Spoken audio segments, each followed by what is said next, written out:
भैया स्टार्ट कर दीजिए। जी। जय जनेन्द्र सभी को, जय जनेन्द्र। हार्दिक स्वागत, अभिनंदन, खैर मकदम।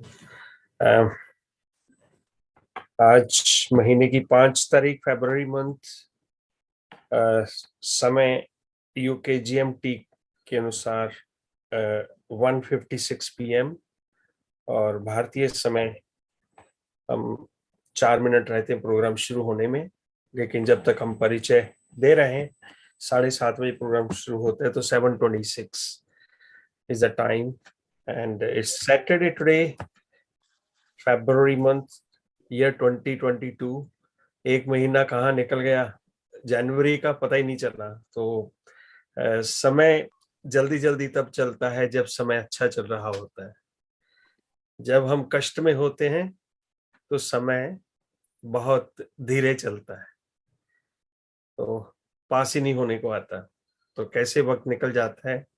तो कष्ट में ना होने का कारण यह है कि हमारी आस्था, हमारी श्रद्धा, हमारी सेवा, हमारी भावना, इसके लिए हम जन सेवा का एक कार्य किया है मनी जीव दया फाउंडेशन के माध्यम से, और इसके साथ साथ हमारे साथ गर्भ संस्कार और भक्तांबर ग्रुप के काफी मेंबर्स भी जुड़े हुए हैं। ये साप्ताहिक प्रोग्राम जो एवरी वीक हम हेल्थ मैटर्स को मद्देनजर रखते हुए लेके आते हैं, और इसके साथ साथ हम भाग्यशाली हैं कि हमारे साथ संतों का आना होता है। इस प्रोग्राम का मकसद यही है कि संतों की सेवा और उनके मुखारबंद से सुने हुए कुछ वचन, और इसको जैसे ना इंडोर्समेंट कहा जाता है कि हम तो कुछ कहकर जाना चाहते हैं कि चलो हेल्थ में ये कर लिया, लेकिन संतों की वाणी से जो अध्यात्म टच मिलता है, जो स्पिरिचुअल टच मिलता है, उसका ज्ञान और उसका बोध हमें आना बहुत जरूरी है। इसका आना ऐसे जरूरी है कि हम सम टाइम सेल्फ इवैल्यूएशन की तरफ चले जाते हैं, सेल्फ रियलाइजेशन की तरफ चले जाते हैं, लेकिन वो इनफ नहीं है। शायद वो रास्ता हम सोच रहे हैं कि हम ठीक जा रहे हैं, लेकिन जब तक मार्गदर्शक ना हो तो वो रास्ता जरूरी नहीं है कि वो ठीक हो।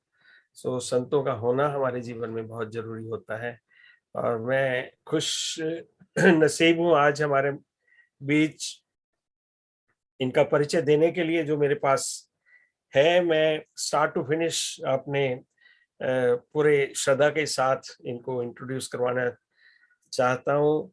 ध्यान योगी आचार्य सम्राट डॉक्टर श्री शिवमुनि जी महाराज के आज्ञानुवर्ती संघ श्रोमणी श्री शशि कांता जी महाराज की सुशिष्या संयम ज्योति करुणामयी पद्म विदुषी श्री अनिल कुमारी जी महाराज, जिन्होंने डबल MA की सुशिष्या उग्र तपस्विनी संकट मोचनी साध्वी श्री चंदना जी, जिनको विल्लो के नाम से भी, विल्लो जी महाराज के नाम से भी जाना जाता है। इनका आजकल ये दिल्ली में विराजमान है, और 40 ईयर से दीक्षा में इन्होंने अपना जीवन जो है लगा दिया। साधु जीवन जो है उसके लिए मैं हमेशा कहा करता हूँ कि साधु जीवन कठिन ऊंचा पेड़ खजूर, चढ़े तो चाखे प्रेम रस, गिरे तो चकनाचूर। ये साधु जीवन को अपनाना शुरू करना एक बहुत ही आसान काम है, लेकिन उसको पालना जो है ना, उसको निभाना वो बहुत मुश्किल है। उसको निभाना जब 40 साल तक इन्होंने निभाया, इसका मतलब यह है कि ये अपने आप में एक कहावत है कि जब हम किसी का परिचय लेने जाएं तो पहले पूछें कि आपके पुराने से पुराने मित्र कौन से हैं। तो पुराने से पुराने मित्र जब आपके साथ रह सकते हैं तो इसका मतलब आप भी उस लिए आपका जीवन भी उतना ही सफल और संयम के साथ चल रहा है, क्योंकि जो आपके पास टिके हुए हैं इसका मतलब यही हुआ कि you are the best. So therefore तारीफ या तारुफ के मोहताज नहीं ये संत। इन्होंने खुद ही अपना जीवन प्रचार प्रसार में लगाया, स्वाध्याय इत्यादि में प्रेरणा दी, और स्वास्थ्य के बेहतर बनाने के लिए प्रयास किया, सबको सात्विक भोजन के लिए, सात्विकता से जीवन जीने के लिए दिशा निर्देश किया, और जीवन जीने की कला सिखाई। और संकटों से दूर किया। संकटों से दूर मतलब ये है कि मानसिक व्याधियाँ जो हैं हमारे जीवन में, समाज में मानसिक समस्याएँ जो हैं, वो बहुत अराउंड द कॉर्नर ही पड़ी होती हैं। हम अचनचेत ही ऐसी समस्याओं में एंटर कर जाते हैं, हमें उसकी अनुभूति नहीं होती। सिर्फ़ तभी ज्ञान होता है जब गिरने के बाद हम खुद कहते हैं खड्डा था। तो उस खड्डे का बोध करवाने के लिए जब संतों का आगमन जीवन में होता है, वो अपने आप में एक सौभाग्य की बात है।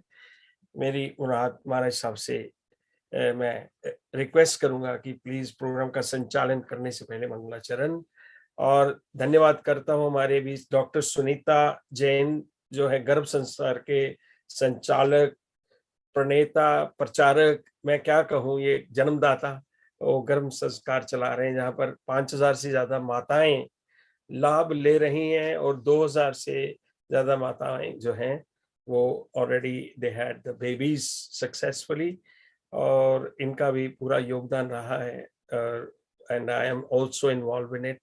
और मनी जीव दया फाउंडेशन जिन्होंने ये कार्य अपने कंधों पर लिया है कि इन्होंने संत सेवा के लिए अपना जीवन लगाना है, और मैं किशोर जैन फ्रॉम यूके लेस्टर से आपकी सेवा में ऐसे ही हाजिर हो जाता हूँ। आज के प्रोग्राम में हमारे जो नेक्स्ट एपिसोड है उसके लिए मैं डेफिनिटली इसके बाद बताऊंगा, और उसके कुछ डूज एंड डोंट्स, तो उसके बाद प्रोग्राम शुरू करेंगे। आज के गेस्ट बहुत ही अट्रैक्टिव, महत्वपूर्ण, charming, you know full of positivity, वो आएंगे। उससे पहले महाराज साहब मथे वंदामी, मथे वंदामी, मथे वंदामी, महाराज साहब अनम्यूट कर लीजिए, अपने आप को अनम्यूट कर लीजिए। अच्छा जी, आपका हार्दिक स्वागत, आभार व्यक्त करता हूं। धन्यवाद। नमो अरिहंतानं नमो सिद्धानं नमो आयरियानं नमो योगछायानं नमो लोए सब साहुनं एसो पंच नमोकारो सब पाप प्रणाशनो मंगलानंच सबे सें परमंग हवै मंगलम्। आज का विषय आपने जो चुना है, महिलाएं बच्चों की सेहत व पढ़ाई का ध्यान कैसे रखें।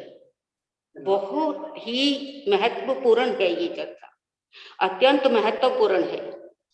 नंबर 1, बच्चों की सेहत अति आवश्यक है। यदि सेहत अच्छी हो तो हर कार्य अच्छी तरह से होता है, और बच्चों की सेहत को अच्छा रखने के लिए अति आवश्यक है कि बच्चे प्रतिदिन एक्सरसाइज करें, योगा करें, जिससे शरीर स्वस्थ रहता है।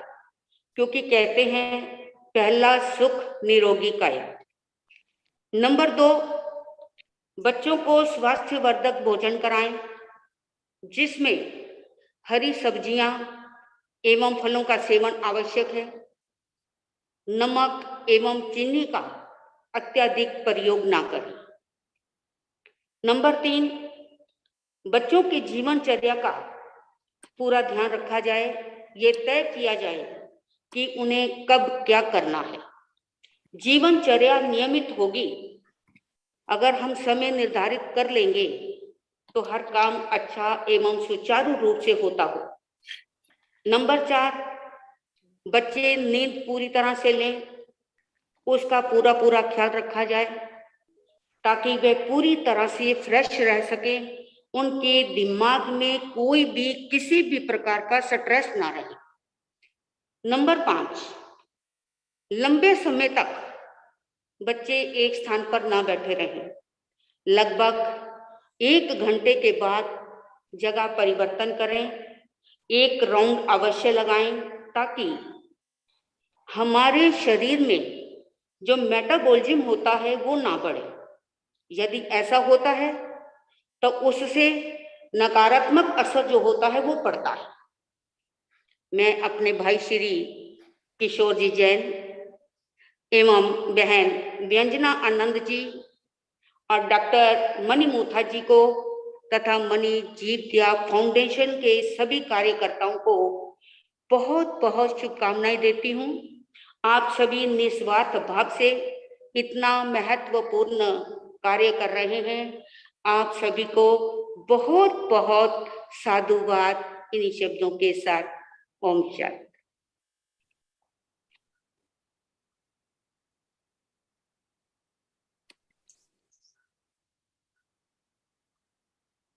किशोर भैया जी,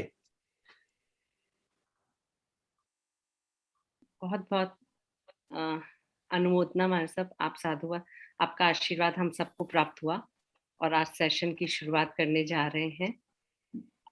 जैसा कि आप सभी को पता है, जो हमारे बीच में किशोर भाई साहब हैं वो लेस्टर से हैं, यूके से हैं। आपके बारे में भी मैं जानकारी दे दूं, क्योंकि ये सेशन अगर चल रहा है तो एक टीम वर्क के साथ चल रहा है, कोई अकेला पर्सन आगे नहीं बढ़ा सकता है। और अगर उसमें कोऑर्डिनेट प्रॉपरली होता है तो उससे चार चांद लग जाते हैं किसी प्रोग्राम में। तो हम बहुत सौभाग्यशाली हैं कि साधु भगवंतों का आशीर्वाद हमें मिलता जा रहा है। आज भी हमारा सबका हमें आशीर्वाद मिला और उसी प्रकार किशोर भैया लेस्टर में रहकर उनकी भावनाओं के साथ में वो भारत से इतना अधिक जुड़े हुए हैं कि वो भारत से कोई भी कार्य हो उसके लिए तत्पर रहते हैं, चाहे उनको समय मिले ना मिले, लेकिन उसको अनुकूल बना लेते हैं। आपके बारे में परिचय देना बहुत मुश्किल है, बट फिर भी मैं अपने आप को सौभाग्यशाली मानती हूँ कि मुझे ये अवसर मिल रहा है। आप पंजाब से फगवाड़ा से हैं, पिछले 40 साल से लेस्टर में रह रहे हैं और आपको अटल बिहारी वाजपेयी के समय में भारत रत्न के लिए भी नॉमिनेशन आया था। बट आप सबके दिमाग में ये होगा कि भारत रत्न के लिए नॉमिनेशन आया लेकिन नाम के आगे कोई भी पद नहीं लिखा है, क्योंकि आपने उसको स्वीकार नहीं किया। आपने बोला कि मैं भारत में रहता नहीं हूँ और ये चीज भारत वालों को मिलनी चाहिए। तो इससे भी हमको पता लगता है कि हिंदुस्तान के प्रति भावना क्या है। सेकेंड थिंग कि अभी इंडिया भारत में ही 3 लाख से ज्यादा प्लांटेशन करवा चुके हैं। काफी स्कूल कॉलेजेस में आपकी सेवाएं चल रही हैं और काफी सोशल एक्टिविटीज चल रही हैं। आपके बड़े लोग में से परिवार में से 6 लोगों ने दीक्षा ली हुई है और आपके माता पिता के संस्कार हैं, जिसकी वजह से आपके अंदर जैन धर्म के प्रति जो भावना है, जागरूकता है, उसके प्रति बहुत अधिक अलग रहते हैं और आज वही कार्य की वजह से भक्तांबर गर्भ संस्कार में भी अपनी भूमिका अदा कर रहे हैं। एक भीष्म पितामह के नाम से या एक फादर के रोल में, जो भी कहा जाए कम है। उन माताओं के लिए एक आइडल है, एक पिता रूप में, जो छोटी छोटी बातें चिंतन के रूप में, आपने अभी चिंतन सुना होगा, उस रूप में वो छोटी सी बात उनके दिल तक पहुंचा देते हैं। ऐसे हैं हमारे किशोर भाई साहब। और भी बहुत कुछ है, लेस्टर में रहकर बहुत सारी सेवाएं कर रहे हैं, जिसके बारे में सिर्फ एक कॉल जाना चाहिए कि ये कार्य करना है, बस होना है। ऐसा जुनून हम सब में रहे, बाहर रहकर ये जुनून है तो हम में तो होना ही चाहिए। तो आपका स्वागत है आपके ही अपने परिवार में किशोर भैया। और अब मैं चाहूंगी कि आप इस प्रोग्राम को शुरू करें। Thank you so much, thank you so much. जय जिनेंद्र दीदी, जय जिनेंद्र सभी को। बहुत कुछ कह दिया आपने। मैं तो उस मिट्टी से हूँ जहाँ पर भगवान महावीर स्वामी जी का ये एक ऐसा उपदेश, जिसको उस मिट्टी को मैं नमन करता हूँ, जहाँ पर उन्होंने कहा था जन सेवा में जिन सेवा। तो ये एक मैं प्रॉमिस लेके अपने घर से चला था। तो आज मैं सौभाग्यशाली हूँ कि मैं इस काबिल हूँ कि कुछ भी मेरे योग्य कोई कार्य हो तो मुझे अच्छा लगता है। So this is my hobby and thank you very much. और मैं तो यही चाहूंगा कि ऐसे ही हम सब मिलकर एक कार्य करते रहें। चलो प्रोग्राम को आगे बढ़ाते हैं। आज हमारे बहुत ही एक्साइटिंग प्रोग्राम है। हमारे सामने बता ही दिया है बच्चों के बारे में, बच्चों की परवरिश, बच्चों का पालन पोषण कैसे करना, उनके लिए क्या क्या जरूरी है, वो मतलब just a hint on that. पर उसके लिए हमारे पास स्कॉलर हैं। नाम है इनका Vyanjana Anand ji. Vyanjana Anand ji very charming and helpful person, जो समाज सेवा में थ्रू आउट सक्रिय हैं। और ये मतलब टोटली इन्होंने योग आयुर्वेद की शिक्षा भी प्राप्त की हुई है और योग शिक्षिका हैं, समाज सेविका हैं और लिखते भी हैं विविध छंद दोहा रोला सोरठा कुंडलियां, चौपाई, सवैया, मतलब क्या क्या लिखती है। साहित्य यात्रा भी इनकी बहुत ही आगे तक है। मैंने इनके लिए एक बार तो सरप्राइज मिला कि she is a very good singer as well. I received a ghazal from हर। तो क्या बात है। व्यंजना जी अपने आप में एक ऐसा एग्जाम्पल है जिन्होंने थ्रू आउट हर लाइफ जो कुछ भी कार्य किया है, पहले अपने ऊपर इन्होंने उसको आजमाया है, अपने ऊपर एक्सपेरिमेंट किया है, उसके बाद फिर ये आगे लेके आए हैं। This is the best thing. कहीं से सुनी सुनाई पढ़ी पढ़ाई चीज नहीं, अपने जीवन पर जब इंसान उसको एक ढाल लेता है उसके ऊपर, वो तो थैंक्स टू सुनीता दीदी एज वेल, जो गर्भ संस्कार को बहुत ही सुचारू रूप से चलाते हैं और इस कार्य में हमारे साथ जुटे हुए हैं और हमें फुल ट्रेनिंग देते हैं कि how to handle all this practically. और बहुत बहुत धन्यवाद व्यंजना जी। अगर आप I like to invite her, तो व्यंजना जी आज इनको please add her in spotlight. तो व्यंजना जी आपका हार्दिक स्वागत करते हैं। तो आपको बहुत बहुत नमन। काफी जद्दोजहद के बाद आपके साथ अपॉइंटमेंट मिलती है। सबसे पहले तो मैं सौभाग्यशाली हूँ कि आप इस प्रोग्राम में आए और एक नई दिशा देना, स्पेशली बच्चों के लिए जो आने वाला भविष्य है हमारे समाज का, उनके लिए बहुत ही निहायत ही जरूरी है कि इस समय पर अगर वो संभल के चलते हैं तो सब कुछ ठीक है। अगर यहाँ डगमगा जाते हैं तो आगे ना समाज चल सकता है, ना धर्म चल सकता है, ना राज्य चल सकता है। तो इनकी फाउंडेशन अगर अच्छी है तो चाहे इस पर फिर 7 मंजिला हम इकट्ठी पूरी खड़ी कर दें तो हम अनंत से एक सॉलिड फाउंडेशन पे खड़े होंगे। तो बहुत बहुत स्वागत आपका इस प्रोग्राम में एंड बहुत बहुत विशिंग यू ऑल द धन्यवाद भैया। बेस्ट जी। और सर्वप्रथम जी जी मैं उपस्थित सभी संतों को हृदय से नमन करती हूँ, सादर प्रणाम करती हूँ। किशोर भैया को बहुत बहुत धन्यवाद देती हूँ, हमारी मनी बहन को, सभी जितने उपस्थित संत हैं, सभी उपस्थित जितने भी श्रोता हैं, सभी को बहुत बहुत नमन करती हूँ। और जैसा कि आज का विषय है कि माँ अपने बच्चों का, विशेषकर स्कूल के हमारे जो विद्यार्थी होते हैं बढ़ती उम्र में, कैसे रखे ख्याल, और उसके लिए माँ कितनी सजग रहती है, ये तो सभी माएँ जानती हैं। सभी माँ के लिए एक बहुत बड़ा एक कंपटीशन, जैसे हम लोग बताते कि बच्चों का कंपटीशन, बच्चे कंपटीशन फेस कर रहे हैं, वो सिर्फ बच्चे नहीं करते हैं, माँ के लिए भी होता है। और जैसा कि आज के समाज में भीड़ में हमारे बच्चे जा रहे हैं, उस कंपटीशन को फेस कर रहे हैं, हर माँ चाहती है कि उस कंपटीशन में सबसे ऊपर हमारा बच्चा रहे। ये हर माँ का सपना होता है, लेकिन कई माँ उसमें सफल होती है, कई माँ सफल नहीं हो पाती है, अपने आप को फेलियर महसूस करती है। उसके कई कारण होते हैं, कई वजह होते हैं।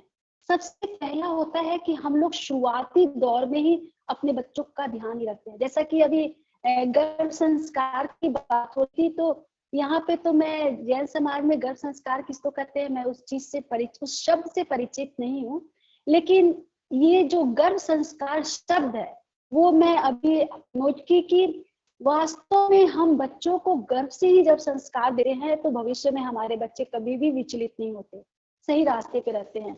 तो गर्भ से ही हम बच्चों को सही चीज देते हैं, सही ज्ञान देते हैं। माँ जैसा सोचती है हमारे बच्चे भी वैसा ही सोचते हैं। ये तो सारे लोग जानते हैं कि हमारी मानसिकता जहाँ रहती, माँ की मानसिकता गर्भ में पलते बच्चे पर, उसका प्रभाव बहुत ही ज्यादा पड़ता है।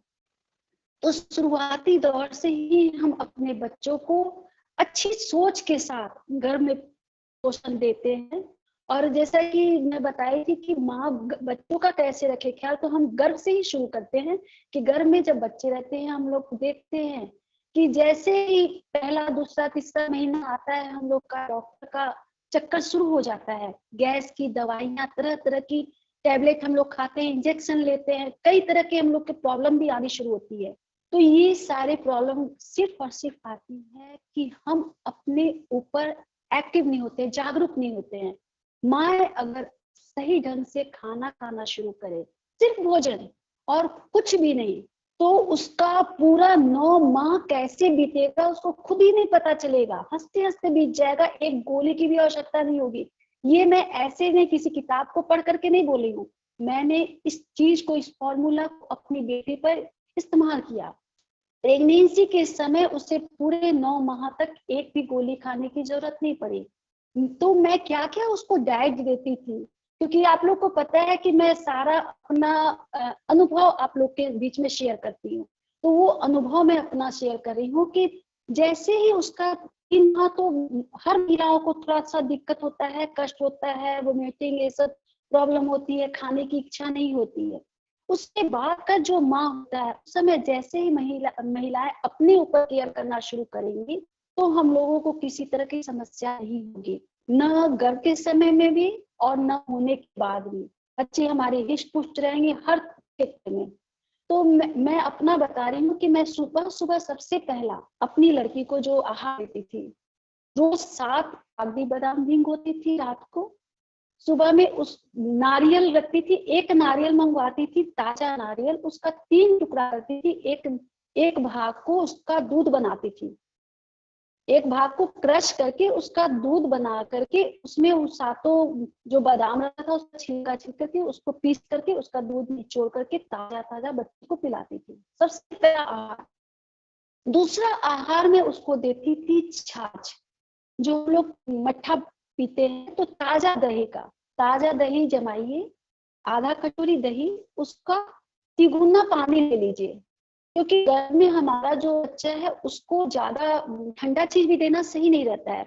तो हम उस समय क्या कर रहे हैं, उसको तिगुना पानी मिला करके अच्छे से पेट करके काला नमक, जीरा और हींग डाल करके उसमें उस बच्चे को पिलाएं।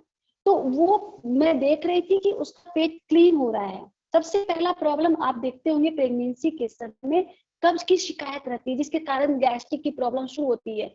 और गैस की गोली जो होती है, एनापोर्टिन जो होता है, वो गोली कंटिन्यू 9 माह तक माँ खाती रहती है, वो गोली कंटिन्यू चलता है। तो ये गोली उसको जरूरत नहीं पड़ी। तीसरा मैं आहार देती थी, तीसरा भोजन दोपहर का जो भोजन था, पहले भर पेट खिला देती थी, उसके बाद थोड़ा सा खाना, ज्यादा खाना नहीं, दाल ज्यादा मात्रा में, घी दे दी और घर का ही देना है, अच्छे से उसको खिलाती। उसके बाद फिर थोड़ी देर के बाद करती थी पालक का साग। ये सिर्फ माँ को ही क्या करे, वो सारे हमारे बच्चे को भी वो पोषण दे रहा है। पालक का साग थोड़ा सा बॉयल करती थी और उसका जूस पिलाती थी। लिक्विड ज्यादा देती थी, क्योंकि गर्भ काल में सबको पता है कि लिक्विड डाइट ज्यादा जरूरी होता है एक माँ को। ये हमारा सुबह का दोपहर तक का खाना हुआ। उसके बाद शाम को दूध देती थी, जिसमें उसको जो भी माँ को जो भी फ्लेवर का हॉर्लिक्स जरूर उसको अच्छा लगता है, उसको घोल करके आप अपनी बच्ची को दीजिए। तो वो जब पीती है, जो खुशी खुशी माँ जब आहार ग्रहण करती है, तो उसका प्रभाव उसके शरीर में जल्दी होता है, उसका असर अच्छा होता है। अगर बिना मन से माँ खाती है तो उसका असर भी नहीं होता है। आप जो भी खाना दे रहे हैं उसको जायका चेंज करके दीजिए, उसके अनुसार उसका टेस्ट बदल बदल के उसको दीजिए। गरिष्ठ भोजन बिल्कुल भी 9 माह तक कर दीजिए। मैदा का सेवन बिल्कुल नहीं कराना है, मिर्ची नहीं खिलाना है, मटर कुछ चीजें होती है बिल्कुल नहीं देना है। पपीता, कुछ लोग बोलते हैं कि पपीता नुकसान करता है, लेकिन पपीता का एक मात्रा होता है कि आप थोड़ी मात्रा में अगर 1-2 फाँक हम खाते हैं तो वो नुकसानदायक नहीं होता, पेट क्लीन करता है, लीवर के लिए बहुत ही अच्छा होता है। तो ये चीज देना है। रात को भी जो खाना दे रहे हैं तो ज्यादा रस दीजिए सब्जी का, और जो भी रोटी खा रही है तो उसको रोटी को एकदम बढ़िया से उसको भिगो करके उसको मिस करके खाना है, अच्छे से चबा करके। और पानी की मात्रा अपने डेली रूटीन से थोड़ा सा ज्यादा करना है, क्योंकि पानी उस समय हमारे शरीर में ज्यादा जरूरत होता है। तो माँ ऐसी अवस्था में पूरे 9 माह तक इसको करना है। साथ ही साथ एक होता है जिसको हम लोग, मैं पिछले क्लास में बताई थी, कौशिकी नृत्य। पूरे 9 माह तक अगर माँ करती है तो ऑपरेशन करने की आवश्यकता बिल्कुल भी नहीं पड़ती है, एकदम नॉर्मल डिलीवरी होता है, कहीं कोई परेशानी हो, सारे लोग घबराए रहेंगे लेकिन माँ अपनी हिम्मत कभी नहीं छोड़ती, क्योंकि वो जो नृत्य करती है। तो कौशिकी नृत्य में क्या होता है कि हमारा पैर की उंगलियों से, पंजे से लेकर के मस्तिष्क तक का ये पूरा एक व्यायाम होता है। और हम सिर्फ उसको 5 से 6 स्टेप करते हैं, 5 से 6 बार करते हैं। मैं डेमोन्स्ट्रेशन करवाऊंगी यहाँ पर, सब कोई देख लीजिएगा। तो वो हम जब करते हैं तो उससे क्या होता है कि हमारे हर एक मूवमेंट होता है, उस मूवमेंट में हमारे भीतर का जो अंदरूनी भाग है उसमें भी हर भाग में क्या होता है, सिर्फ प्रेशर, हल्का सा प्रेशर। एक होता है कि हम योगासन करते हैं तो पूरा दबाव पड़ता है। यहाँ पर कौशिकी नृत्य में क्या हो रहा है कि हल्का सा प्रेशर पड़ता है हमारे अंदर पार्ट पर, जिसके कारण वो सारे एक्टिवेट होते हैं, हर एक अंग हमारा खुल जाता है और लचीला होता है, और जिसके कारण इसकी डिलीवरी होती है। तो ये हमारा गर्भ काल के समय में इन चीजों पर माँ को पूरा ध्यान देना है। अच्छी पुस्तकों को पढ़ना है, धार्मिक पुस्तकों को पढ़ना है, ताकि उसका प्रभाव हमारे बच्चे पर पड़े। और जब भी वो सोने जाती है माँ, जब प्रेगनेंसी के समय, तो सोते समय वो अपनी भजन कीर्तन को करते हुए अगर सोती है, तो वो जो सोते हुए जो की है, तो उसका जो अनकॉन्शियस माइंड में वो जो भाव जो जाता है, उसका प्रभाव हमारे बच्चे पर बहुत अच्छा पड़ता है। आप देखेंगे जितनी भी धार्मिक प्रवृत्ति की जो माताएं होती है, गर्भ काल के समय में वो धार्मिक प्रवृत्ति में डूबी रहती है, तो उसके संतान भी ऐसे धार्मिक प्रवृत्ति के होते हैं। तो इस तरह के भावना, चिड़चिड़ा जोपन होता है, उसको भी खत्म हुआ। ऐसे चिड़चिड़ापन वास्तव में क्यों होता है माताओं को? क्योंकि पेट में गंदगी रहती है। कब्ज की जो शिकायत प्रेगनेंसी के समय होती है, उसके साथ उसी के कारण वो चिड़चिड़ी होती है। तो हमने जो आहार लिया, जितने भोजन किए हैं, सारे पेट क्लीन करने वाले हैं, तो कब्ज अपने आप वहां पे खत्म हो जाता है। और ज्यादा किसी महिलाओं को कब्ज की शिकायत हो जाती है, तो जो मैं उदर स्नान की विधि बताई हुई हूँ, उस प्रोसेस को इस्तेमाल करते रहने से भी बीच बीच में पेट की सफाई होती रहेगी। और ये कहीं से कोई नुकसानदायक चीज नहीं है, आपके सेहत को अच्छा करेगा। तो ये हमारा हुआ कि प्रेगनेंसी के समय में माँ अपने बच्चों का कैसे पेट में भी ख्याल रख रही है, वो मैं बताई। उसके बाद जैसे हमारा बच्चा होता है, आ जाता है दुनिया में कदम रखता है, उसी समय से हमारे मन में कई भावनाएं आती है कि हम बच्चे को ये दे, बच्चे को वो परवरिश कर, ये चीज दे दे, सब कुछ हम दे, स्टेप बाय स्टेप एकदम अच्छे से माहौल के अनुसार, कि हमारा क्लाइमेट, हमारा आस पड़ोस का जो माहौल है, उस माहौल के अनुसार हमें बच्चे को क्या चीज देना है, क्या संस्कार देना है, वो संस्कार देते हुए हम बच्चे को पाल रहे हैं, बड़े कर रहे हैं। और माइंड के लिए, बुद्धि बढ़ाने के लिए विशेष कर ध्यान देना है। जैसे हमारा छोटा शिशु रहता है, तो माँ कहती है बच्चे हैं छोटे हैं, 4 दिन 5 दिन के बाद पेट साफ होता है। प्राय घरों में आप देखेंगे छोटे जो बच्चे होते हैं 4-5 दिन में उसका लैट्रिन होता है। तो ये जो हम हो रहा है, और माँ एकदम निश्चित रहती है कि ये नॉर्मल है। बिल्कुल नहीं, हमारे बच्चों का पेट साफ रोज होना चाहिए। तो इसके लिए, क्योंकि माँ का दूध बच्चा पी रहा है, तो माँ वैसा भोजन करेगी कि बच्चा का पेट अपने आप क्लीन हो। तो ये जो पेट की सफाई वाला जितना चीज है, साग, ये सब का सेवन जो बताया जाता है, वो सब माँ अगर खाती रहेगी तो बच्चे को कब्ज नहीं होगी। बच्चे को जब तक माँ दूध पिलाती है, अजवाइन का पानी बहुत ज्यादा काम करता है। अजवाइन का पानी बनाना है और उस पानी को बना करके ठंडा करके रख लेना है। जब भी माँ पानी पीती है तो उस अपने पानी में थोड़ा सा अजवाइन का पानी डाल देगी और पिएगी, तो उसका पेट जो फैल जाता है डिलीवरी के बाद में, वो धीरे धीरे सिकुड़ता भी है और बच्चे को भी किसी तरह का कोई प्रॉब्लम नहीं होता है, और माँ भी गैस से मुक्त रहती है, उसका भी सेहत मजबूत रहता है, सेहत खराब नहीं होता। तो ये अजवाइन का पानी पिलाते रहना है। बच्चा का पेट साफ करने के लिए भी, जैसे बच्चा 6 माह का हो गया तो उसके बाद तो हम लोग पानी भी देना शुरू कर देते हैं।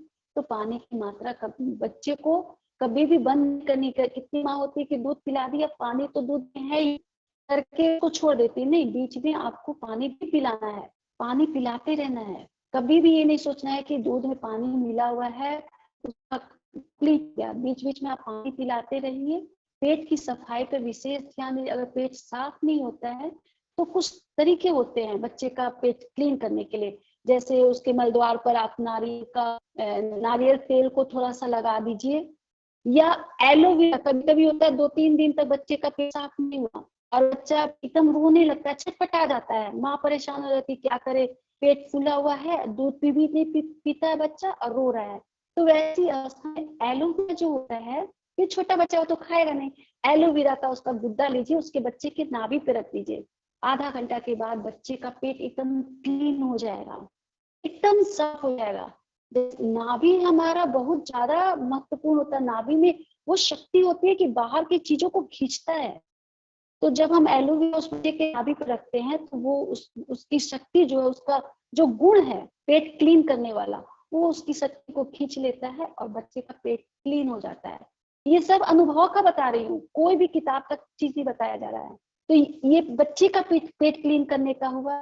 अब हमारा बच्चा बड़ा हुआ, बच्चा बड़ा हो रहा है, क्योंकि हम लोग तो चाहते हैं हमारे बच्चे एकदम सारे दुनिया में सबसे तेज बच्चा रहे, तो उसके मेमोरी पावर को बढ़ाने के लिए कुछ तो उपाय हम लोगों को करना होगा। बच्चे से समय में ही, शिशु काल में ही, उसी समय से हम कुछ कुछ उसको देते रहेंगे। जैसे हम बच्चों को जब दूध बंद कर दे, दूध थोड़ा पीने लगता है, आहार भी जब अन्न का भी उन लोग को डोज देना रहता है, तो वैसी अवस्था में आप बच्चे को ज्यादा लिक्विड में दीजिए। कैसे देना है, खिचड़ी बना दीजिए, उसमें पालक डाल दीजिए।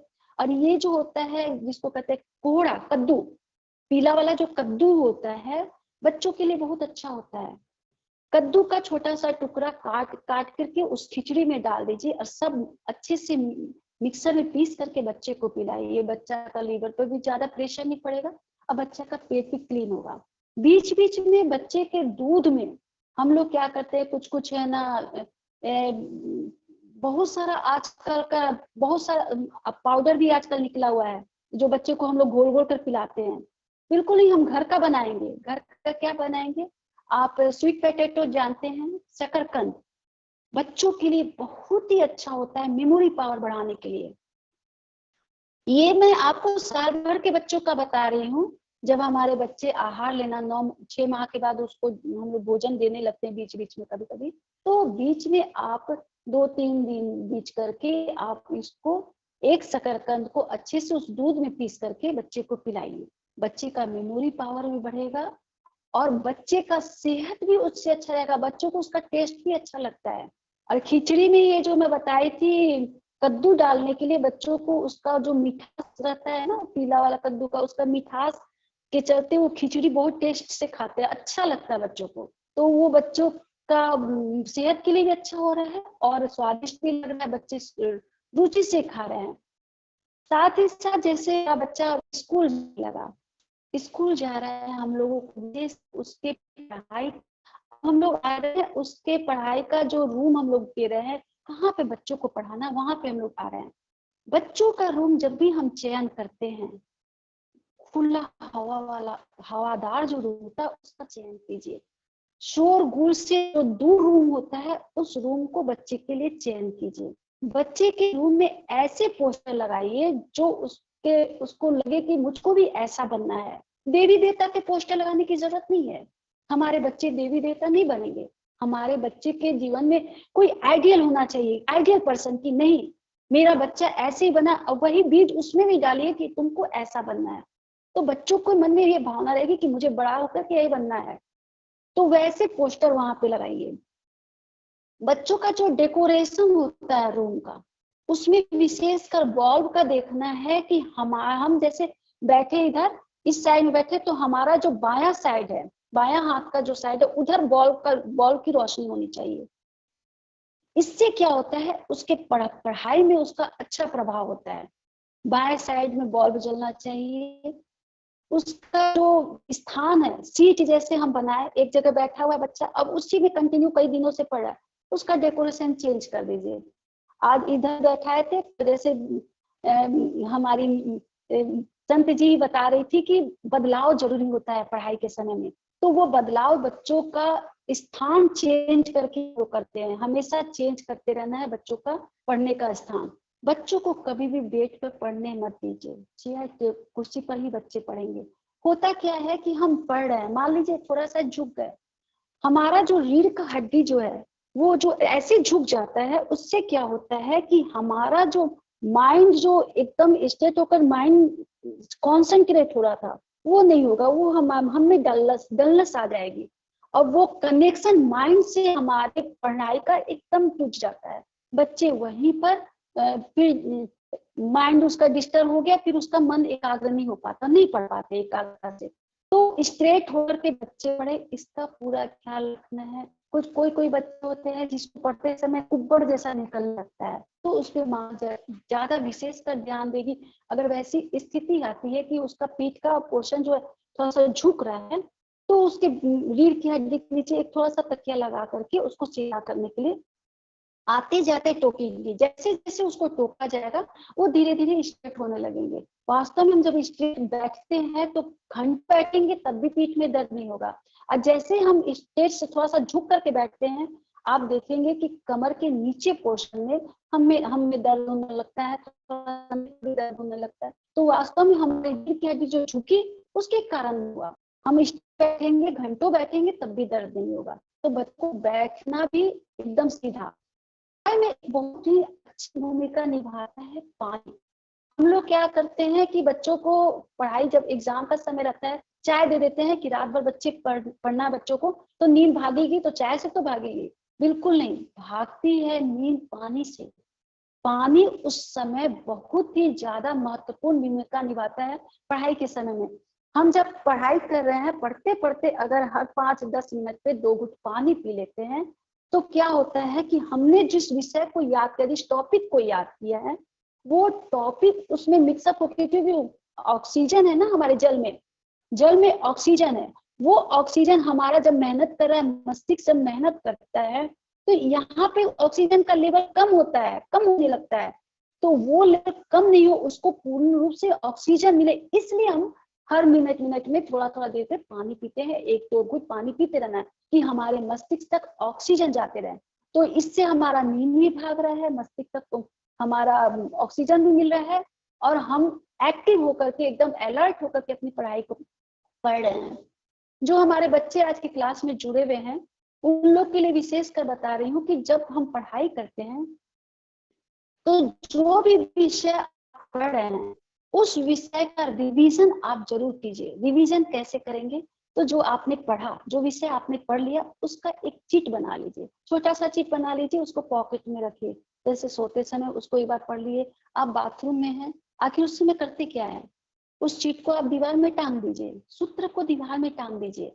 बहुत ही अच्छा तरीका होता है उसको रटने का, क्योंकि सूत्र रटने की चीज है, समझने की चीज नहीं। समझने की चीज होती है विषय वस्तु, जो आप विषय पढ़ रहे हैं उसको समझिए, और सूत्र याद रहेगा तो आप विषय को उसमें तुरंत डाल करके आराम से हर को आप इजी बना सकते हैं।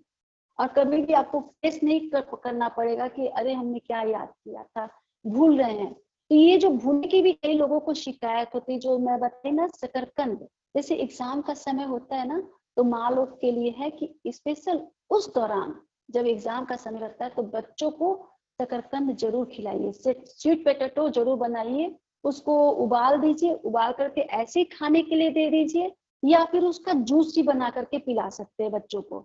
वो हमारे मेमोरी के लिए बहुत ही अच्छा होता है। और जो मतलब जैसे अभी तुरंत हमने किसी वस्तु को, किसी विषय को याद किया और एग्जाम के समय जाते जाते वो खत्म, लेकिन वही हम शकरकंद जब खाते हैं तो वो हमारे वो याद की वस्तु को पकड़ के रखता है, उसको छोड़ता नहीं है। और दूसरा होता है कि कुछ चीजें होती है जो हमारे ब्रेन की आकृति की होती है। जितनी भी खाने की वस्तु जो हमारे ब्रेन की आकृति की है, जैसे आप अखरोट देख रहे हैं, ब्रेन की आकृति से, तो ऐसी चीजें हमारे ब्रेन के लिए बहुत ही अच्छी होती है। कागजी बादाम भी ब्रेन के लिए अच्छा होता है, लेकिन बच्चों को 2 से ज्यादा बिल्कुल नहीं देना है, और छोटी कम उम्र में कागजी बादाम नहीं देना है।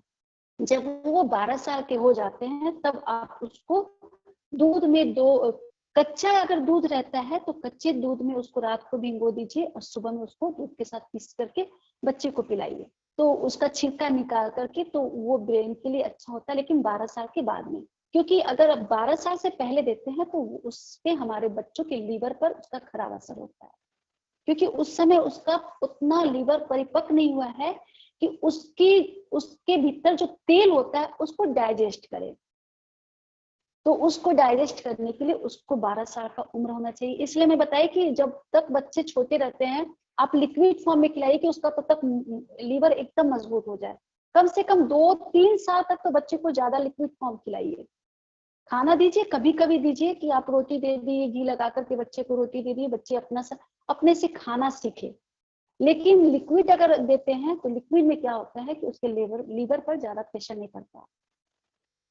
ये तो हमारा हुआ था। और कुछ होता है, जैसे हम लोग जानते हैं ब्राह्मणी का पत्ता, आप गूगल पे सर्च करेंगे, हम लोग के आसपास होता है लेकिन हम उसको महत्व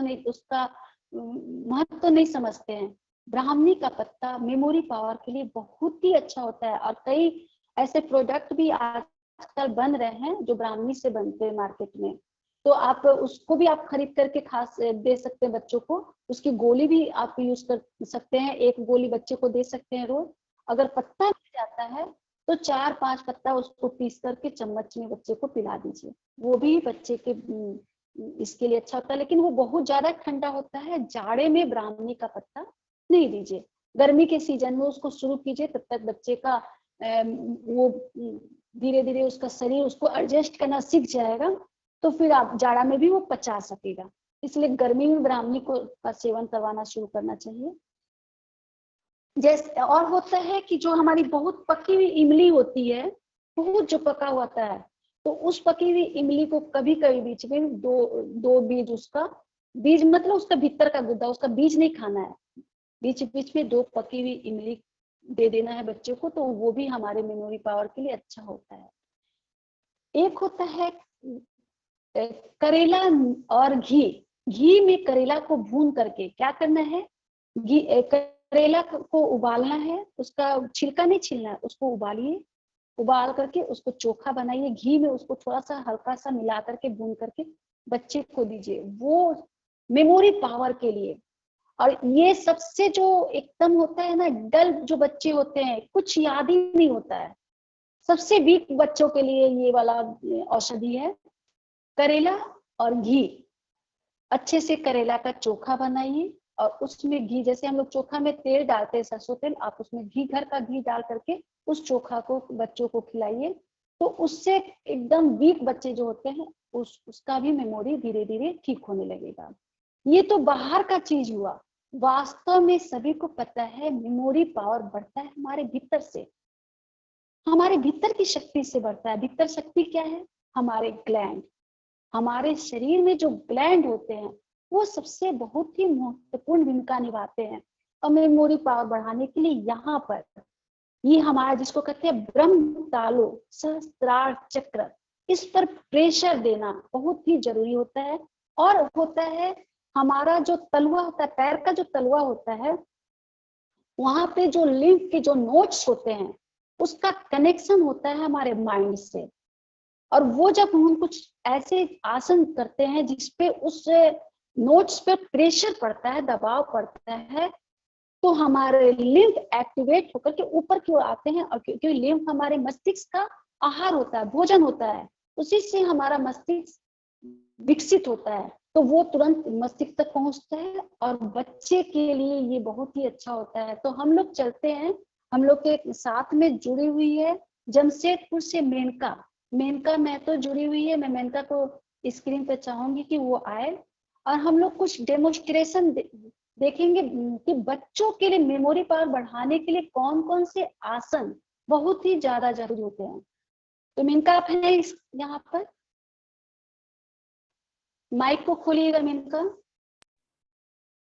दीदी मैं आपसे एक क्वेश्चन पूछना चाहता हूँ, ये ब्राह्मणी आपने यूज किया कुछ ब्राह्मणी, इज इट अ हर्ब, ये हर्ब होती है कोई? हाँ, एकदम हम लोग के आसपास ही होती है पत्ती। कोई भी अभी स्क्रीन पे गूगल पे सर्च करके स्क्रीन पे आप शेयर कर सकते हैं तो वो आपको मिल जाएगा। ब्राह्मणी करके आप लिखेंगे ना तो उसका फोटो दिखाई देगा, तो सबको पता चलेगा कि ये तो हम लोग के सामने ही रहता है, हम लोग को पता नहीं चलता है।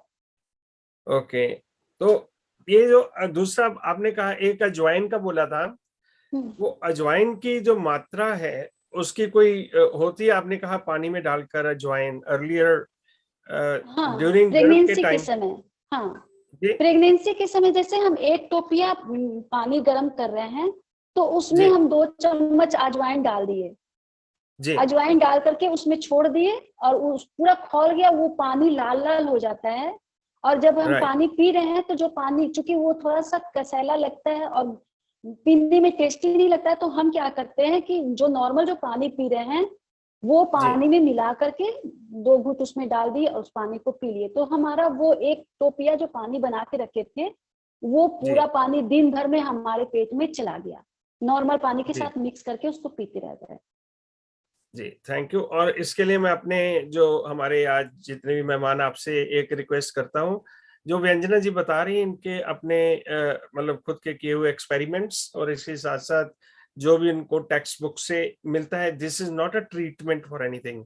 ये कोई ऐसा ट्रीटमेंट नहीं है कि आप ये लीजिए, एक हिदायत है। इसके लिए इनके नंबर्स अवेलेबल हैं, इनका यूट्यूब चैनल भी है, उसके ऊपर भी आप देख सकते हो, सब्सक्राइब कर सकते हो। और इसके साथ साथ ये बता दें कि अगर किसी तरह का भी कोई ट्रीटमेंट आपने लेना हो या कुछ भी लेना हो, इनसे डिस्कस कर सकते हैं, क्योंकि ये योगा टीचर भी हैं। जीवन जीने के लिए क्या क्या जरूरी है, हेल्थ के लिए लॉट ऑफ मैटर्स। कुछ लोगों के क्वेश्चन है बीच में, कह रहे हैं कि ये एडल्ट्स के लिए भी है या बच्चों के लिए ओनली। यस, अडल्ट्स और बच्चों, क्योंकि सब्जेक्ट आज बच्चों के लिए चल रहा है, उसके लिए है। सेकेंडली व्यंजना दी, मैं आपसे एक इसके बीच ही सवाल पूछता हूँ कि बच्चे कई जिद्दी बहुत होते हैं फॉर सम रीजन, मतलब छोटी छोटी बात से वो जिद कर लेते हैं, तो उसके लिए कोई ऐसी कोई टिप्स जी, बताइए हमारे। मैं वहां पे आऊंगी। हाँ, मैं बताऊंगी क्या होता है कि हमारे बच्चे जिद्दी हो जाते हैं एक बढ़ती उम्र में, अपनी मनमानी करना शुरू करते हैं। वास्तव में यहाँ पे क्या हो रहा है कि उसका मूलाधार जो चक्र है वो जी अनबैलेंस्ड है, उसके कारण वो इस तरह के जिद्दी बच्चे हैं। तो उनको ठीक करने के लिए आसन होता है, गौमुख आसन जिसको कहते हैं, गौमुख आसन। तो ये गोमुख आसन। बच्चों के लिए जो, हाँ गौमुख आसन, बहुत तो उसका आज है बैठने का हमारे जो साथ कोई प्रोसेस है। इंद्राणी जी हैं सर? मैं बुलाई हूँ आज मेनका, क्योंकि बच्चों का था ना, तो वो हाँ जी हमारे बीच में है। मेनका हमारी नैतिकवान बनने का सफर में एक ग्रुप चलाती थी बच्चों का, जिसमें वो जब मेरे एब्सेंस में वो क्लास दी है, वो बच्ची हम लोग राइट के साथ में है। मेनका आप स्क्रीन पर आइए ना। Okay, that's fine. या can we take Menka on spotlight? और दूसरी बात, एक क्वेश्चन और आया है, उन्होंने ये पूछा कि कंसंट्रेशन के लिए बच्चों को क्या टिप्स हैं, हाँ, कंसंट्रेट बच्चे नहीं मैं कर वो पाते। सारी बताऊंगी अभी। मैं यहाँ पे अभी सब कुछ, अब क्योंकि अभी योगासन मैं बताई कि जैसे हम लोग तो उपाय जो घरेलू उपचार करते हैं, जो घर जी की दवाइयां औषधि लेते हैं, वो तो मात्र एक हमारे लिए छलावा बुलावा है। वास्तव में जी काम करता है, ज्यादा काम करता है हमारे योगासन। क्योंकि जी योगासन ही सिर्फ वो प्रोसेस है जिससे हम अपने ग्लैंड को एक्टिवेट कर पाते हैं, नियंत्रित कर पाते हैं। बीमार हम पड़ते हैं, कोई भी जी चीज हमारे शरीर में कहीं भी कुछ गड़बड़ हो रही है, माइंड कम हो रहा है या कुछ भी हो रहा है, हमारी हाइट नहीं बढ़ रही है, कम सुनाई दे रहा है, बोलने में कहीं कोई कष्ट हो रहा है, तो इन सब का जो भी है उन लोग को पता है कि इन सब का कारण होता है हमारे भीतर जो ग्लैंड है, उस ग्लैंड के अनबैलेंस्ड होने से। क्या तो हार्मोन्स ओवर सिक्रेशन हो रहा है या तो अंडर सिक्रेशन हो रहा है। और हम योगासन के जरिए क्या करते हैं, उस सिक्रेशन को बैलेंस में ले आते हैं, बस। जी और कुछ नहीं होता है, बैलेंस में आए हम फिट हो गए। तो ये जी हमारा एक एक स्थायी रोग को खत्म करने वाला सबसे अच्छा और सरल तरीका है, सहज तरीका है। इससे हम फिटनेस भी आती है। और आप जब करेंगे तो आपको पता चलेगा कि कैसे हमारा डायबिटीज छूमंतर होता है, कैसे ब्लड प्रेशर छूमंतर होता है, अगर हम ईमानदारी से करें। मैं हमेशा जी इस्तेमाल करती हूँ ईमानदारी शब्द, कि ईमानदारी से जब हम खुद के प्रति ईमानदार होंगे और उसको एकदम रेगुलर करेंगे तब तो रेगुलेट होगा। रेगुलेट होने के लिए तो रेगुलर चाहिए, तो रेगुलर नहीं करेंगे तो कुछ भी आपका शरीर का फंक्शन जो है वो फिट नहीं होगा, बैलेंस में नहीं आएगा। तो फंक्शन को ठीक करने के लिए आसन बहुत जरूरी है। तो मैं मेनका के पास चलती हूँ, मेनका को स्क्रीन पे ले आइएगा मनी जी। जी और एक क्वेश्चन, मुझे स्क्रीन अच्छा पर वो मेनका जी भेज, आ गए, यस। जी जी, उनको स्पॉटलाइट कर देते हैं। जी माइक को भी कॉन्सेप्ट, खोल लेना बेटा। I love the sweat shirt, एक मेरे लिए। ये हमारी बहुत ही होनहार बच्ची है। हाँ, आप हमारे जितने भी चैनल पर जितने वीडियो देखते हैं उसको एडिटिंग का काम यही बच्ची करती है। वंडरफुल। सम किड्स आर जैसे कि जीनियस। देखिए, हाँ, आपका बहुत मार्गदर्शन है ना, तो बच्चे जीनियस होंगे ही। Mic not opening. Okay, do we have a host on board please? आज एक्चुअली हमारे मनी जी थोड़ा उनके फंक्शन चल रहा है, तो उसके लिए मैंने कहा आपको एक बार फिर दोबारा मैं ना रीस्टार्ट करवाता हूँ। Stay online. तो जब तक आप कुछ कहना चाहते हो तो विजेंद्र आप कुछ कहिए, जो भी कुछ। जी व्यंजना जी, या मेनका को जी, मैं लाता हूँ, मैं अनम्यूट करवा दूं पहले। हाँ। जी मेनका, अनम्यूट करो। सभी राइट, को जी she is here now. am I हाँ, audible? हाँ, तो सभी को नमस्कार। Myself Menka Mathur, and I am from Yoga for Liberation group, and today I will demonstrate the yoga taught by Vyanjana Didi. हम लोग जैसा कि जानते हैं कि हम लोग का बच्चों के लिए सबसे पहला जरूरी होता है कंसंट्रेशन। जब तक माइंड कंसंट्रेट नहीं होगा हमारा पढ़ाई में बिल्कुल मन नहीं लगेगा। तो कंसंट्रेशन के लिए सबसे जरूरी होता है सबसे पहला पद्मासन की अवस्था में बैठना। पद्मासन में हम क्या करते हैं, स्क्रीन पे मेनका दिखती रहेगी तो मुझको पता चलेगा कि मेरे बताए निर्देश के अनुसार वो काम कर रही है। हाँ, पद्मासन में हम दाहिना पैर को बाएं जंघा पर लगा रखते हैं और फिर बाएं को दाहिने पर। ये हमारा बैठने का पोजीशन है। ये जो हम बैठे हैं, जिस पोजीशन में हम बैठे हैं, इसी पोजीशन में बच्चों का माइंड धीरे धीरे एकाग्र हो जाता है। सिर्फ बच्चों का ही नहीं, बड़ों का भी। जब हम ध्यान साधना करते हैं, आप देखेंगे जब हम पद्मासन लगाते हैं तो धीरे धीरे धीरे धीरे हम बाह्य जगत से अंतर जगत में जाते हैं। तो ये अंतर जगत में बच्चे जाएंगे तब पढ़ाई करेंगे। बाह्य जगत में रहेंगे तो उसको बहुत सारी चीजें हैं आसपास में जो उसको डिस्टर्ब करेगी। तो इस पोजीशन में बैठ के थोड़ी देर मेडिटेशन करना हर बच्चों के लिए जरूरी है। जैसे हमारा सुबह आँख खुला तो हम बच्चे जैसे सुबह उसको उठते आँख खुलता है, शुरू हो जाता है अपना उसका बच्चों का अपनी दुनिया शुरू हो जाती है। बिल्कुल नहीं, माँ को चाहिए बच्चों को बोले प्रेस करे कि आप पद्मासन लगा थोड़ी देर मेडिटेशन करें। मेडिटेशन करने के लिए अगर हमारे पास कोई मंत्र है, जो गुरु मंत्र जिनको मिल चुका है, इष्ट मंत्र मिल चुका है, अपने इष्ट मंत्र का जाप करेंगे। और जिनको नहीं मिला है उनके लिए भी एक प्रोसेस होता है। हम ज्ञान मुद्रा में बैठे, ये हमारा ज्ञान मुद्रा होता है जिसमें हम दोनों को सटाते हैं, बाकी उंगली को इस तरह एकदम सीधे स्ट्रेट, आंख बंद, रीढ़ की हड्डी एकदम सीधी रहेगी। धीरे धीरे लंबा सांस लेते हैं, धीरे धीरे श्वास को बाहर छोड़ते हैं। श्वास लिए, श्वास को छोड़े। जब तक हमारा मन शांत नहीं होता है तब तक इस प्रोसेस को धीरे धीरे लंबा लिए, धीरे धीरे लंबा छोड़े।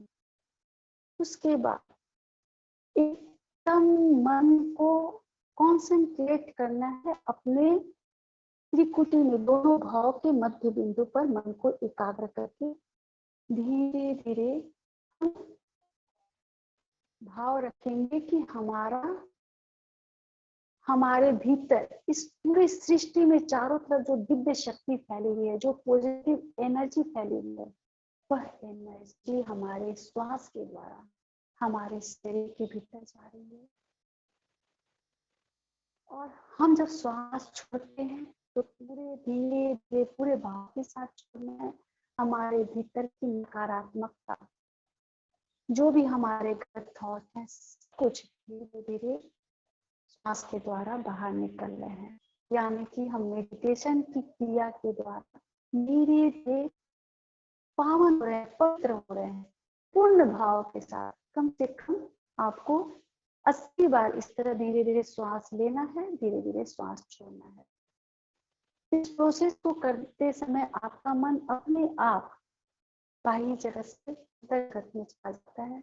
आप में एक शांति महसूस होती है। जितना आपको टेंशन था, हमारे बच्चों के मन में जो टेंशन था, जो घबराहट थी परीक्षा में क्या होगा, उन सब का टेंशन धीरे धीरे रिलैक्स में आपका, जब हम रिलैक्स होने लगे, माइंड एकदम साफ हो जा रहा है, तब हम अपने मेडिटेशन को छोड़ करके फिर हम आसन में आते हैं। इसी अवस्था में हम बैठे रहते हैं और हम करते हैं बद्ध पद्मासन, जो कि हमारे मेमोरी के लिए बहुत ही अच्छा होता है। इसी पोजीशन में बैठेंगे पद्मासन में, और पद्मासन में बैठने के बाद हम हाथ को पीछे से क्रॉस करते हुए दाहिने हाथ से बाएं पैर के अंगूठे को पकड़ते हैं और बाएं हाथ से दाहिने पैर के अंगूठे को पकड़ते हैं और शरीर एकदम सीधा। इसी अवस्था में हम रहेंगे, कम से कम 30 सेकेंड तक रहेंगे, एकदम सीधा, आंख सामने की ओर। धीरे धीरे हम श्वास ले रहे हैं, धीरे धीरे श्वास छोड़ रहे हैं। हम अभी कर रहे हैं बद्ध पद्मासन। मेडिटेशन पहले किए, मेडिटेशन के बाद हम लोग अभ्यास कर रहे हैं बद्ध पद्मासन के लिए। बद्ध पद्मासन बच्चों के लिए बहुत ही ज्यादा महत्वपूर्ण होता है। ये जो पद्मासन का, जैसे मैं बताई, पद्मासन लगाने मात्र से ही हमारे मन में एकाग्रता, शरीर के भीतर की चंचलता दूर होती है, क्योंकि वो हमारे शरीर को, हमारे पैरों को जो बांधा, वो बाह्य जगत से हमको अंतर जगत की ओर ले गया। मन अपने आप कॉन्सेंट्रेट होता है। और ये जो हाथ का जो पोजीशन है, उस पोजीशन में हम जब 30 सेकेंड तक इसी पोजीशन में बैठते हैं तो हमारे पेट में पूरा अच्छे से खिंचा होता है, पैर की नसों से लेकर के पैर में अच्छे, पेट में पूरा खिंच रहा है। ये खिंचाव क्या करता है, हमारे पेट के भीतर जो गड़बड़ी है, कब्ज की जो बच्चों को शिकायत रहती है, या हमारे आंत में किसी तरह का कुछ प्रॉब्लम रहता है, तो वो सब धीरे धीरे खत्म होता है। उदर के संबंध में जितनी भी बीमारियां होती, गैस, कब्ज, एसिडिटी, उन सब से धीरे धीरे हमारे बच्चे निजात पाते हैं। उनके भीतर का पेट का जो रोग है वो खत्म होता है। और आप लोग के मन में होगा कि हम लोग माइंड को कॉन्सेंट्रेट करने की बात कर रहे हैं, बुद्धि बढ़ाने के व्यायाम की बात कर रहे हैं, और दीदी तो अपने पेट की बात करने लगी, यहाँ पे भी पेट की बात कर रही है। वास्तव में जब तक हमारा पेट क्लीन नहीं होगा, साफ नहीं होगा, हमारे भीतर चिड़चिड़ापन रहेगा। और जब तक हमारे भीतर चिड़चिड़ापन रहेगा, तब तक हमारे बच्चे खुले मन से अपने विषय को पढ़ नहीं सकते, उसको अपने भीतर रख नहीं सकते, क्योंकि भीतर तो चिड़चिड़ापन है। गंदगी के साथ में वो चिड़चिड़ापन अपने आप आ जाता है। तो उस चिड़चिड़ेपन को खत्म करने के लिए बद्ध पद्मासन बच्चों के लिए अति आवश्यक योगासन है। तो इस आसन को 4 बार करना है 30 सेकेंड तक। एक बार कर लिए, फिर थोड़ा सा रिलैक्स होते हैं 30 सेकेंड के करने के बाद में, फिर दोबारा करते हैं। इस तरह करके हम 4 बार बद्ध पद्मासन का अभ्यास करते हैं। ये हमारे माइंड को शार्प करता है, पेट को क्लीन करता है, कॉन्फिडेंस पावर को बढ़ाता है, आपने की बोलने की शक्ति।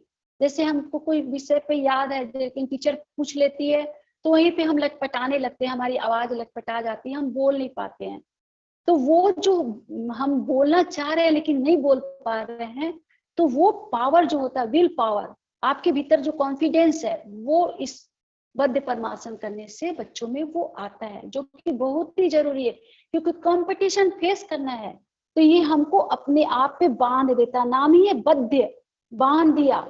और पद्मासन तो हमारे एकाग्रता के लिए बहुत ही अच्छा होता है, इसलिए हमारे मन को बांधते हुए बाह्य जगत से भीतर की ओर लाया और हमारे मन को कॉन्सेंट्रेट कर रहा है। तो इस आसन को करना है 4 बार। उसके बाद दूसरा आसन होता है, हम लोग करेंगे शशांक आसन। जैसा कि अभी किशोर भैया बोल रहे थे, मेमोरी पावर बढ़ाने के लिए, और मैं बताई भी कि मेमोरी पावर के लिए हमारा जो ग्लैंड होता है, जिस यहाँ पर हमारा जो सहस्त्रार चक्र है, उस चक्र से सटे हुए जो ग्लैंड होते हैं वो हमारी मेमोरी के लिए फायदेमंद होते हैं। तो उस पर, यानी कि ब्रह्म तालु पर प्रेशर देना है। इसके लिए शशांक आसन बहुत ही अच्छा आसन होता है। उसमें हम पंजे पर बैठते हैं, आप स्क्रीन पर देखेंगे मेनका बैठी हुई है पंजा पर। अब हम क्या करते हैं, श्वास को छोड़ते हुए धीरे धीरे आगे की ओर झुकते हैं और पैर से अपने हाथों से एड़ी को पकड़ लेते हैं। श्वास छोड़ते हुए आगे की ओर झुके, माथा हमारे घुटने से सट रहा है। 8 सेकेंड हम श्वास को रोक कर रखते हैं, अपने बटक्स को ऊपर उठाते हैं। उठाए हैं इसलिए ताकि हमारे शरीर का वेट हमारे ब्रह्म तालु पर पड़े। 8 सेकेंड इसी पोजीशन में रहते हैं। उसके बाद धीरे धीरे श्वास लेते हुए ऊपर की पूर्वावस्था में आ जाते हैं और हाथ को छोड़ते हैं, रिलैक्स के पोजीशन में आते हैं।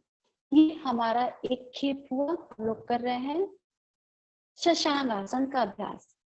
शशांक आसन नाम से ही पता चला है कि खरगोश की आकृति के लिए। ये आसन जो है, मैं पूछना चाहता हूँ, ये जो लोग ब्लड प्रेशर से सफर करते हैं वो भी कर सकते हैं ये वाला? नहीं नहीं, मैं बता रही ना कि अभी तो मैं बच्चों के आसन बता रही हूँ, इसलिए बच्चों को तो ब्लड प्रेशर नहीं रहता है। बड़ों के लिए जब ये आसन मैं बताती हूँ स्पेशली, तब मैं बताती हूँ कि सर्वाइकल वाले, हाई ब्लड प्रेशर वाले, हाइपरटेंशन वाले व्यक्ति को अवॉइड करना है इस आसन को। Right, okay, thank you. और इस जो हमारे बड़े लोग हैं जिनकी मेमोरी जा रही है, उन लोग के लिए बहुत अच्छा होता है। और लेकिन यही देखना है कि ब्लड प्रेशर के पेशेंट नहीं हो, हाइपरटेंशन के पेशेंट नहीं हो और सर्वाइकल का प्रॉब्लम नहीं हो, उनको बीमारियां नहीं होनी चाहिए। Right, thank you. बच्चों के लिए ये बहुत ही बेस्ट आसन है। इसमें आप देख रहे हैं कि हम जब आगे की ओर झुक रहे हैं तो हमारा जो बटक्स उठा हुआ, पहले तो हम पंजे पे बैठे हुए हैं, पंजा पे जो हमारा बैठे हुए, तो आपको पता है हमारे पंजे पर ही हमारे लिम्फ के नोड्स होते हैं, उस पर प्रेशर पड़ा। उसके बाद हम अपने ब्रह्म तालु को जमीन में सटा लिए, बटक्स को, पूरा वेट हमारा ब्रह्म तालु पर पड़ा हुआ है, यानी कि सहस्त्रार चक्र पर पड़ा हुआ। ये जो प्रेशर यहाँ पे 8 सेकेंड तक पड़ रहा है, उस प्रेशर से हमारे सहस्त्रार चक्र एक्टिवेट हो रहे हैं, जिससे पिनियन ग्लैंड और पिट्यूटरी ग्लैंड दोनों एक्टिवेट हो रहे हैं। और उस एक्टिवेट होने के कारण हमारा मेमोरी पावर धीरे धीरे धीरे धीरे मजबूत होता है। वास्तव में हम हमारे जो नस है, हमारे जो नलियां है जो दबी हुई है, उसको हम खोल रहे हैं धीरे धीरे।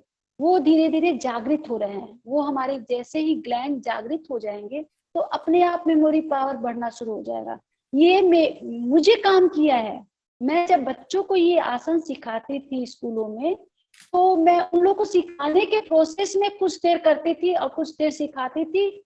और मैं अपने आप को देखी कि मैं कोई विषय पढ़ती हूँ तो मुझको याद करने की जरूरत नहीं पड़ती, बस एक बार देखी, लिखी, और कभी भी उस कॉपी को देखना नहीं पड़ता है, बिना देखे मैं क्लास ले लेती हूँ। तो ये मुझको लगा कि अरे ये तो शशांक आसन लोगों को सिखाते सिखाते मेरा भी मेमोरी पावर बढ़ गया। तो जब मेरा बढ़ सकता है तो सोचिए कि बच्चों का क्या स्थिति होगा इसको करने से। अगर रेगुलर बच्चे करेंगे तो बहुत अच्छा फायदा करेगा। इसको हम लोग 8 बार करते हैं। सांस छोड़ते हुए झुके, 8 सेकेंड रुके, फिर सांस लेते हुए उठते हैं, थोड़ी देर रिलैक्स होते हैं, 2 बार 3 बार सांस लेते हैं, छोड़ते हैं। आप स्क्रीन पे देख रहे हैं हम मेनका कर रही है। और जब हम झुकते हैं तो हमारा हाथ पीछे की ओर, हम अपने हाथों से एड़ी को पकड़े हुए हैं, दाहिने हाथ से दाहिनी एड़ी को, बाएं हाथ से बाएं एड़ी को पकड़े हुए हैं और पूरा वजन अपना ब्रह्म तालु पर दिए हुए हैं। इससे जिन बच्चों का कान का किसी तरह का कुछ प्रॉब्लम होता है, उन लोगों का कान का नस भी धीरे धीरे खुल जाता है। हाइट के लिए भी ये आसन अच्छा होता है। महिलाओं के लिए स्पेशल, जो महिलाएं हमारी कंसीव करने की शक्ति खत्म हो जाती है, उनके लिए ये आसन बहुत ही अच्छा होता है। ये हमारे ओवरी को एकदम यंग बना देता है। बच्चियों के लिए भी, लड़कियों के लिए भी ये आसन अच्छा होता है। लड़का लड़की दोनों के लिए ये आसन फायदेमंद होता है। इसका अभ्यास हम लोग 8 बार करते हैं। इसके बाद हम लोग सीखेंगे ज्ञानासन। नाम ही है ज्ञानासन, यानी कि ज्ञान के लिए जो आसन होता है उसका नाम हो गया ज्ञानासन। ज्ञानासन में भी हम लोग इसी तरह पंजे पर बैठेंगे। हम देख रहे हैं कि जितने भी हम बच्चों के लिए आसन बता रहे हैं सब पे पंजा पर ही प्रेशर है, क्योंकि मैं पहले ही बताया कि पंजे पर क्या होता है कि हमारे जो नोट्स होते हैं, लिम्फ जो नोट्स होते हैं उस पर प्रेशर पड़ता है, और लिम्फ हमारे ब्रेन का आहार होता है, वही उसका भोजन होता है। तो जैसे उस प्रेशर पड़ता है वो धीरे धीरे ऊपर की ओर उछलने लगता है, और जब वो जाता है तो ऐसे नहीं जाता, हमारे बीच में जितने भी ग्लैंड आते हैं उसको नियंत्रित करते हुए ऊपर जा रहा है, सबको ठीक कर रहा है, फिट करते हुए ऊपर जा रहा है, और हमारे ब्रेन में जा करके हमारे ब्रेन को शार्प करता है। तो ये उस पोजीशन में बैठे, उसके बाद हम क्या करते हैं, दाहिने पैर को बाएं जंघा पर ले जाते हैं। दो पैर एकदम शुरू में आपको थोड़ा सा कभी कभी दीवार सहारा शुरुआत में लेना होगा, धीरे धीरे आपको जब हैबिट हो जाएगी, प्रैक्टिस हो जाएगा तो आप करेंगे। देखिए एकदम इजीली, क्योंकि हमारी बच्ची हमेशा रेगुलर स्टूडेंट थी उस क्लास में, तो हम जिस पंजे पे बैठे उसी साइड के पंजे को ऊपर, उसी साइड के हाथ को ऊपर कान से सटाए हुए हैं, और दूसरे हाथ को जमीन में बस रखे हुए हैं, हाथ से प्रेशर नहीं देना, हाथ उंगली जमीन में ऐसी सटी हुई है। इसी पोजीशन में हम 30 सेकेंड तक रहेंगे, फिर धीरे धीरे हम हाथ को नीचे लाएंगे और नॉर्मल हो जाएंगे, फिर पैर को चेंज करेंगे। आसन एकदम आराम से करना, बिना हड़बड़ी के, एकदम स्लो मोशन में।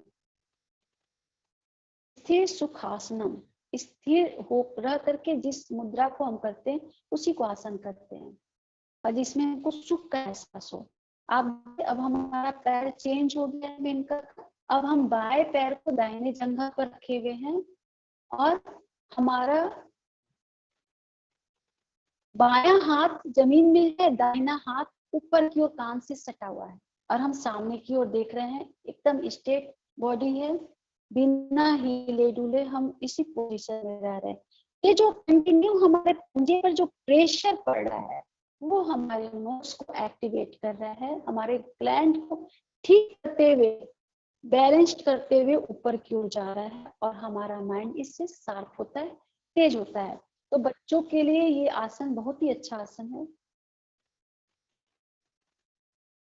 जब शुरुआती दौर में आप शरीर को स्थिर नहीं रख पाएंगे तो आप शुरू में कुछ दिन के लिए आप दीवार का सहारा लेकर के इसका प्रैक्टिस कीजिएगा, और धीरे धीरे जब प्रैक्टिस हो जाएगा तो दीवार को छोड़ दीजिए। ये आसन एक बार में आप लोग को समझ में नहीं आएगा। योगा फॉर लिबरेशन में इन आसनों का नाम को आप नाम वहाँ पे टाइप करेंगे तो आपको वहाँ पे दिख जाएगा। वहाँ पे हमारे बच्चे नैतिकवान करके वहाँ पे कर रहे हैं, सारे आसन जितने बच्चों के आसन है बच्चे ही करके वहाँ पे डेमोन्स्ट्रेशन दे रहे हैं। AM yoga for liberation channel का नाम है, वहाँ पे आपको ये सब आसन मिल जाएंगे। इसका भी अभ्यास हम 4 बार करते हैं, 30 सेकेंड एक पोजीशन में रहते हैं, और फिर इसमें श्वास का कोई ये नहीं है, सांस नॉर्मल रहती है। शशांक आसन जो बच्चे हमारा श्वास कंट्रोल करना जानते हैं, जो थोड़े से मतलब होशियार हो गए हैं, उन लोगों को करना है। और जो बच्चे होशियार नहीं है, वो जो इसमें सांस का नॉर्मल प्रोसेस है, इसमें कोई लेने देने का नहीं है कि कब छोड़ना है कब लेना है, वो ये सारे आसन करेंगे। हमारे छोटे बच्चे भी इस आसन को कर सकते हैं। हम लोग अभी कर रहे हैं ज्ञानासन का अभ्यास। ये आपकी ऑनलाइन क्लासेस होती हैं बच्चों की भी होती थी, अभी हम लोग का क्योंकि बच्चों का क्लास शुरू हो गया है ना, तो वो क्लास अभी बंद हो गई है। लेकिन वही अब जब छुट्टियां होती है तो फिर से बच्चे एक्टिव हो जाते हैं, फिर कंपटीशन कुछ करवाते हैं लोग। ये हम लोग का शशांक आसन था। उसके बाद हम लोग का आएगा, अब उसके बाद हम लोग अभ्यास करेंगे उत्क्षेप मुद्रा का। सबसे पहले ये तो उत्क्षेप मुद्रा पिछली बार भी आप लोग सीखे थे, और इस बार भी मैं बता रही हूँ, हर बार इस आसन को बताती हूँ। उत्क्षेप मुद्रा सबसे जरूरी मुद्रा है, और अब सिर्फ बच्चों के लिए नहीं, सबके लिए, बच्चे बूढ़े जवान बीमार सबके लिए एकदम आसान आसन है। आप सोए इस आसन को करना है, रात को सोते समय आप बेड के सिरहाने ही जग भर करके, एक जग भर करके पानी रख देंगे। तांबा बर्तन है तो तांबे के जग में पानी भर के रख दीजिए। तुलसी अगर घर में उपलब्ध है तो 8 तुलसी का पत्ता धो करके उसमें डाल करके रखिए। सुबह में जब आपकी नींद टूटती है तो बेड से उठना नहीं है, सिरहाने से तकिया हटा करके आप लेट गए, इस तरह एकदम सीधे लेटे हुए हैं, मेंटा स्क्रीन पे लेटे हुए। अब हम क्या करते हैं, पैर को फोल्ड करते हैं, दोनों पैर को फोल्ड किए। अब धीरे से क्या करेंगे, हाथ को बैंड करके सांस को लेते हुए पेट को दाबे, सांस को लेते हुए पेट को दाबे, 8 सेकेंड वहां पे दबाए, रोके सांस को, और फिर झटके से सांस छोड़ते हुए को फेंक दिए। हम सांस को मैंने सोचा स्क्रीन से बाहर आ गए पैर।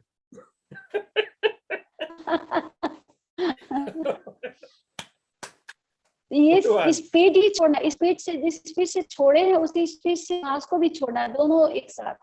श्वास लेते हुए पेट को दाबे। यहाँ पे एक्चुअली हम जो सांस ले रहे हैं ना, तो श्वास जो हवा वायु पेट में आ रही है वो पेट की गति को तोड़ने का काम किया। पेट पे दबा ले, घुटना सीना से सट रहा है दाबते समय, तो पूरा पेट टूट रहा है। अब फिर जब श्वास छोड़ते हैं उसको हम आगे की ओर फेंक रहे हैं तो हमारी गंदगी नीचे की ओर जा रही है, यानी कि मल द्वार के रास्ते तक वो जा रही है। अब इस मुद्रा को हम 4 बार करते हैं, फिर बाएं करवट होते हैं। बाएं करवट हो करके धीरे से हम उठ करके बैठ जाएंगे। छोटे बच्चे हैं तो चुपके मुके बैठ सकते हैं, बड़े बच्चे अगर नहीं चुपके मुके बैठ पाते हैं, जो बड़े लोग हैं तो नहीं बैठेंगे। और जो पानी हम रखे हुए हैं वो पानी हम वहां पे जो पास में रखे उस पानी को पिएंगे तुरंत, बिना उठे बेड पर से। क्योंकि ये जो हम तो जो हमारी गंदगी टूट करके नीचे गई है, अगर हम उठ के बैठ जाते हैं और फिर पानी पीते हैं तो वो तब तक फिर से वापस ऊपर चढ़ जाएगी। तो गंदगी में पानी घूल करके पेट क्लीन करे, इसलिए हमको तुरंत पानी पीना है। पानी पिएंगे, उसके बाद थोड़ी देर हवा में थोड़ा सा नाभि को खोल करके घूम लेंगे, आप फ्रेश होने जाएंगे, आपका पेट क्लीन हो जाएगा। ये प्रोसेस बच्चों के लिए विशेषकर बहुत ज्यादा जरूरी है, क्योंकि बच्चों को कब्ज रहेगा तो चिड़चिड़ापन बना रहेगा और बच्चे जिद्दी हो जाएंगे, बात नहीं सुनेंगे। बच्चे का माइंड साफ रहने के लिए, हंसमुख बच्चा होने के लिए पेट का क्लीन होना बहुत ही ज्यादा जरूरी है। क्योंकि वो पेट क्लीन रहेगा तो मन से खाना भी खाएंगे, खुश रहेंगे, हंसेंगे खेलेंगे और आपकी बात ही मानेंगे। चिड़चिड़े रहेंगे तो वो खुद ही से चिड़चिड़े तो आपकी बात क्या मानेंगे, वो बिल्कुल नहीं मानेंगे। तो इस पोजीशन, इस आसन मुद्रा से पेट क्लीन होता है। सबके लिए था ये। अब एक होता है वृक्षासन। वृक्षासन में खड़े होते हैं। हम लोग देखते हैं कि हम लोग के बच्चों के जीवन में थोड़ा सा भी कुछ होता है, अब बच्चे एकदम विचलित हो जाते हैं, परेशान हो जाते हैं, क्योंकि बाह्य जगत से फेस करना हमने अपने बच्चों को नहीं सिखाया।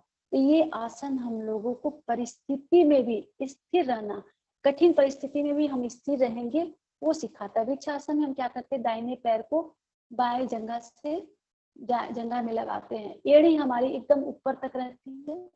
अब हम सांस लेते हुए दोनों हाथ को ऊपर ले गए और क्रॉस की मुद्रा में ये हमारा हथेली दोनों आपस में सटा हुआ है, कान से एकदम सीधा, और इसी पोजीशन में हम 30 सेकेंड तक रहते हैं। हमने देखा होगा पुराने फिल्मों में संत ऋषि लोग इसी पोजीशन में साधना करते थे। तो ये वास्तव में बाह्य दुनिया से, बाह्य बाधाओं से लड़ने के लिए हमारे शरीर को तैयार करता है। और हमारे बच्चों को आज की स्थिति में बाह्य जगत से फेस करने के लिए मजबूती चाहिए, अंदर की मजबूती। वो भीतर से जो शक्ति है, वो शक्ति जब तक उसमें नहीं रहेगी वो फेस नहीं कर पाएंगे। तो वो शक्ति इस आसन से उसको मिलती है। हम लोग देखेंगे कि पेड़ कितना भी आंधी तूफान आता है, हिलता डुलता है, फिर स्थिर हो जाता है। तो ये हम वृक्षासन है, वृक्ष की तरह अटल रहना हमें सिखाता है। मजबूती, अंदर की मजबूती, बाह्य मजबूती, और मन को कॉन्सेंट्रेट करने के लिए ये आसन बच्चों के लिए अच्छा आसन होता है। इससे हाइट के लिए भी अच्छा लाभ मिलता है और हमारी हर स्थिति में बच्चे खुश रहते हैं, शांत रहेंगे। चिड़चिड़ापन इससे होता है। ये हम लोग कर रहे थे कुछ आसन। ये तो हम लोग का वृक्षासन है, इसको भी हम लोग 4 बार करते हैं। 4 बार करने के बाद कोई भी आसन मैं जितना भी बताती हूँ, तो आसन करने के बाद हम लोग को झूलासन जरूर करना चाहिए। झूलासन करके मसाज की क्रिया, और मसाज करने के बाद शवासन बिना किए हमको सारे आसन का बेनिफिट नहीं मिलता। कोई भी आसन आप कर रहे हैं तो आसन कर लिए कि हमारा कंप्लीट हो गया आसन, हम निकल जाते हैं रूम से, कभी भी नहीं निकलना है। आसन करने के बाद उस प्रोसेस को पूरा कीजिए। हाँ, जो आसन किए हैं उसका पूरा फायदा होने के लिए क्या करेंगे हम लोग, पहले तो क्योंकि आसन करते तो थकान हो जाती है, रीढ़ की हड्डी दुख रही है, इधर उधर दुख रहा है, तो हम रीढ़ की हड्डी का मसाज करते हैं। मसाज होता है झूलासन से। तो मेनका हम लोग को दिखा देगी कि झूलासन हम लोग कैसे करते हैं। झूलासन करके हम अपने आप को रिलैक्स करते हैं। ये हम रीढ़ की हड्डी का मसाज कर रहे हैं। पूरा शरीर का जो थकान है वो थकान इससे एकदम खत्म हो जाता है। 10 बार इसको कर लेंगे। 10 बार करने के बाद हम पूरे शरीर का बॉडी मसाज करते हैं। आप योगा फॉर लिबरेशन जो हमारा चैनल है AM योगा फॉर लिबरेशन, उसमें बॉडी मसाज का पूरा प्रोसेस दिया हुआ है। कैसे हम अपने चेहरे से मसाज शुरू करते हैं और पूरा मसाज करते हुए नीचे उतारते हैं। नीचे ऊपर की ओर करते हैं, उल्टा करते हैं। मसाज हम ऊपर से करते हुए नीचे की ओर खत्म करते हैं। लास्ट में पैर की उंगली का करके खत्म करते हैं। उसके बाद शवासन में लेटते हैं।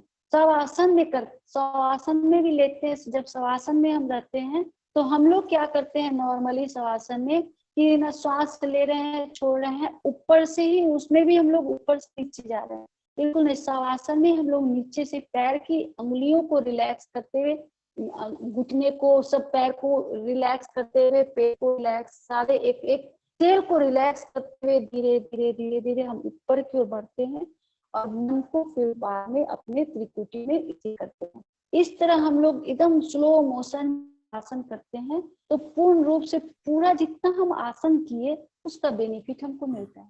और जब आसन कर लेते हैं, आसन करके, क्योंकि आसन करते समय हमारे शरीर के रोम छिद्र खुले होते हैं, हमारे जो बाल के जो छेद होते हैं वो खुल जाते हैं।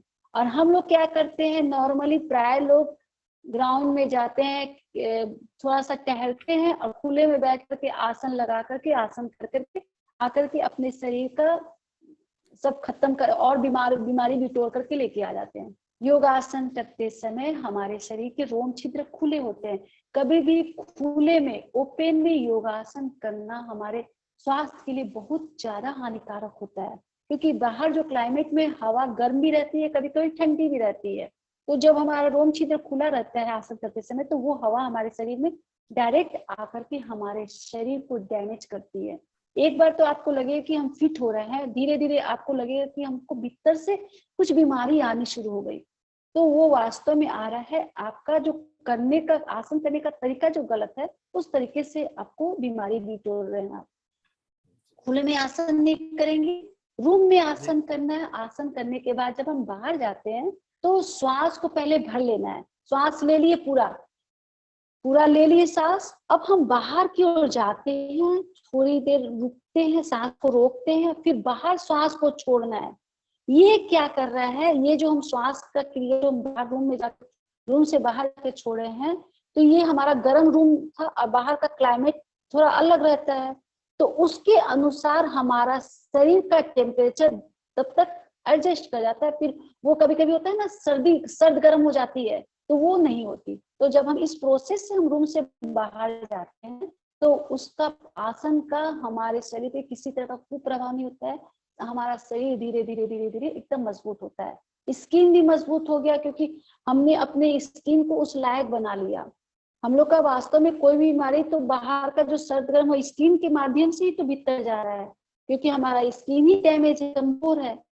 हमने उसको उस पर कोई ध्यान ही नहीं दिया कि हम योगासन कर रहे हैं, वो छेद खुला होगा, रोम छिद्र खुले हैं और हवा में निकल गए तो हमें सर्दी हो जाती है। फिर होता है लू लग गई, सर्दी हो गई। तो ये लू और सर्दी ऐसे ही लोगों को होता है जो बाहर, रूम से बाहर निकलते समय श्वास पर ध्यान नहीं देते हैं।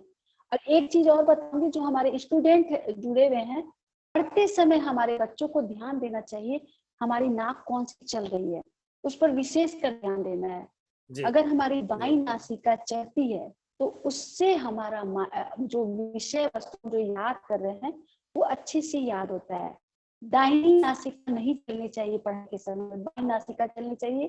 तो बाईं नासिका चलने के लिए क्या करना है, आधा गिलास पानी पी के थोड़ा सा हम टहल लेते हैं तो हमारी बाईं नासिका अपने आप चलने लगती है। तो ये हमको करना है पढ़ाई करते समय। और एक और चीज होता है कि जैसे हम पढ़ने के समय में जा रहे हैं तो हमारे विद्यार्थी है, उन लोगों को जो हम भोजन देते हैं माँ हमारे ध्यान देगी विशेषकर अपने पढ़ते हमारे स्टूडेंट जो बच्चे हैं उनके लिए 75% लिक्विड डाइट देना है और 25% उसको सॉलिड भोजन देना है। तभी हमारे बच्चों का मेमोरी पावर स्ट्रांग रहेगा। अगर हम इस डाइट को नहीं देते हैं, अगर बच्चों को सिर्फ सॉलिड खिला रहे हैं तो मेमोरी कभी भी उसकी साथ नहीं हो पाएगी। वो क्योंकि वो सॉलिड उसके शरीर में जा रहा है, इसके कारण पेट में कब्ज होगी, गंदगी बढ़ती जाएगी और धीरे धीरे धीरे धीरे कई वो चिड़चिड़ बच रहेंगे और फिर पढ़ाई में उसका मन नहीं लगेगा, अपने आप डलनेस आ जाएगी। तो 75% लिक्विड जरूर दे और 25% सॉलिड दे बच्चों को दे। बहुत अच्छा, ये हमारा व्यंजना जी बहुत अच्छा रहा आज का सेशन। तो एक mind boggling, it's too much to grasp, but again ये अनमोल है हमारे लिए, स्पेशली बच्चों के लिए जो आज आपने गोल्डन टिप्स दिए हैं। And many many thanks to Menka, इतना वंडरफुल परफॉर्मेंस। बहुत बहुत अनुमोदना मेनका आपको भी। And it's really good thing for us कि यू आर ऑन बोर्ड। और नेक्स्ट टाइम एक और विषय के साथ आपके साथ जरूर बात होगी। कहते हैं कि दरवाजा खुला है, हर कोई आ सकता है। अगर हम एकांत चाहें, कोई इंफॉर्मेशन चाहें तो इसको दरवाजा खुला रखो। अगर हमें इंफॉर्मेशन, कोई अच्छी इंफॉर्मेशन हमारे जिंदगी में नहीं है तो वो अपना ज्ञान का दरवाजा जो है वो हम डेफिनेटली अपने डिस्क्रेशन के ऊपर है। तो आई एम रियली डिलाइटेड कि इस ज्ञान के दरवाजे को आपने आके खुलवा दिया है बच्चों के लिए specially. It was very important subject for kids. इसमें देखिए दुख भी आता है, सुख भी आता है, शांति भी आती है, अशांति भी आती है। तो सबके लिए हमारे ऊपर डिपेंड करता है कि हमारी रिसीविंग डिस्क्रेशन क्या है, how we want to receive. इसमें अगर हमें उदासी चाहिए तो उस दिशा से देख सकते हैं। समटाइम इंसान कहता है कि इट्स टू लेट, बच्चे अब बड़े हो गए हैं, कोई बात नहीं, हम बड़ों की तरफ भी आएंगे। व्यंजना जी हमारे साथ हैं, बहुत कह लो कि अच्छा इन्होंने मुकाम पाया है योगा में भी, होम रेमेडीज में भी, एंड प्रैक्टिकली बीइंग पॉजिटिव। और इनका यूट्यूब चैनल भी चल रहा है, उसके ऊपर भी जा सकते हैं। इनका नंबर हम अभी चैट बॉक्स में डाल देते हैं, अगर किसी को इनके साथ संपर्क करना हो तो जरूर कर लें। इसके साथ साथ मैं बता दूं कि हमारा ओनली हमारा जो काम है इसका यही है कि आपको अवेयर करवाना हेल्थ मैटर्स में। हेल्थ मैटर, अगर हेल्थ है तो हम सब कुछ कर सकते हैं। हेल्थ है तो हम चाहे राजनीति में है, चाहे हम अर्थव्यवस्था में है, और चाहे हम एक अनमोल जीवन शैली है जिसको धर्म और अपना मोरालिटी कहते हैं उसमें जाना चाहें।